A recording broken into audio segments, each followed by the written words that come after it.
When you think about working in sales, you probably think about things like high pressure, a sleazy used cars salesman, cold calling all day. And it's very, very easy to talk yourself out of even looking any further into a job like that. Because who wants to be that? No one. Here's something to consider. Things aren't always what you think they are. A lot of times we are the best salesmen ever when it comes to convincing ourselves to do something or talking ourselves out of it based on what we think to be true. So if you're considering a position in sales, let's talk about what it's actually like when you're doing it right. And by the way, here's the crazy thing. Whether you've ever worked in sales or not, there's usually a general stigma about the sales industry that we all have in common. Because we're adding a little something to this month's sales contest. As you all know, first prize is a Cadillac Eldorado. Anybody want to see second prize?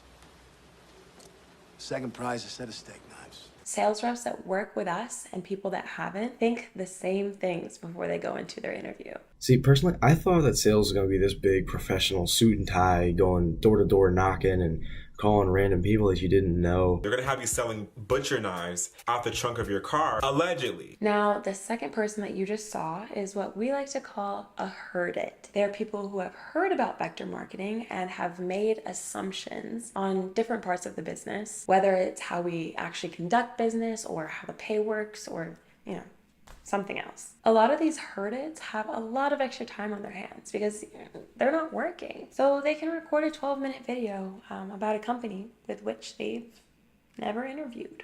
So I'm supposed to have an interview today. I'm obviously not gonna do it.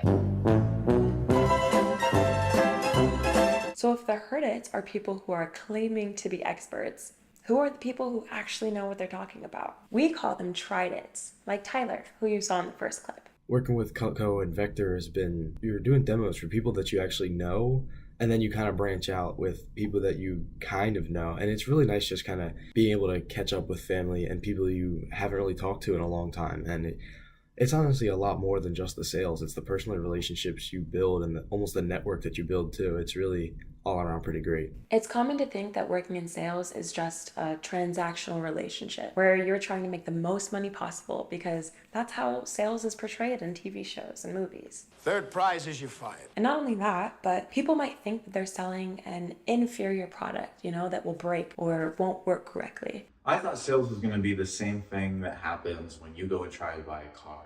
Some guy or girl trying to press you to buy a car that you don't want or need, that clearly isn't the best option. What I'm really learning and experiencing through Vector is that if you have something that you believe in, it's very easy to sell. As long as you clearly make it obvious that you love the product you're selling, it made it very available for me to be convincing and step outside of my comfort zone in demos to make sure I get the sale, but not to push someone. And one of the nerve-wracking things for us sales reps is that if they've ever worked in sales before, it's usually in something like, retail, where they haven't really actively sold something. I have never done sales in this capacity before. Everything that I have done up to this point has been customer service, has been being a cashier. That's why we have a base pay. So each sales rep knows that they're making a base amount for every appointment and they don't feel pressured to, pressure the customer for a commission.